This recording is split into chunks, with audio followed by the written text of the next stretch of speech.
Hai mẹ xem một trái cái gì gì nè ngái thùng mà nè tụi còn một khá lấy đấy tụi một đồ tiệc khá xinh nào khá lấy đấy thì đi sao mà không chỉ là cái nhà này khá thật là cái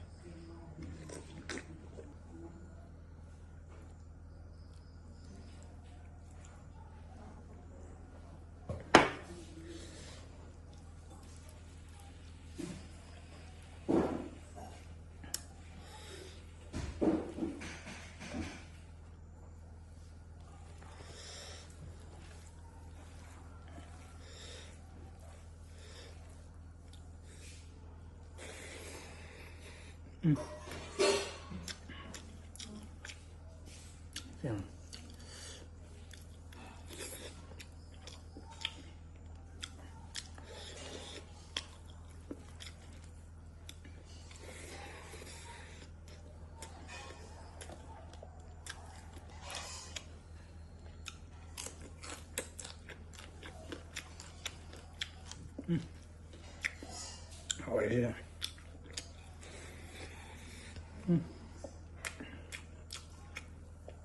là càng ngộ gì á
sao làm mình rồi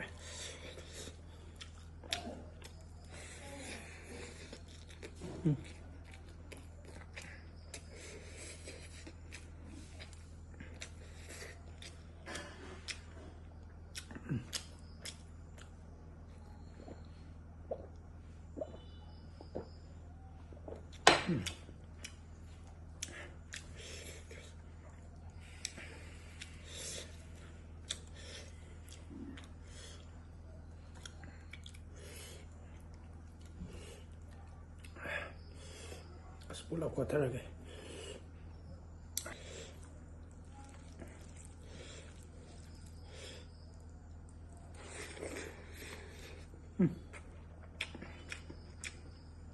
apa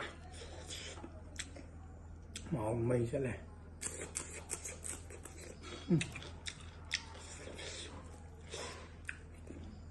mai mua thì có chiếc bì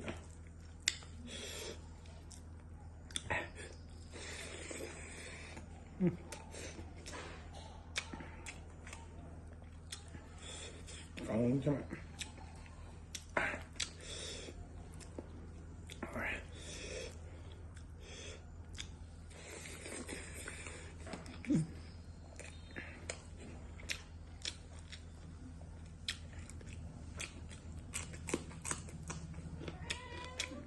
Mm.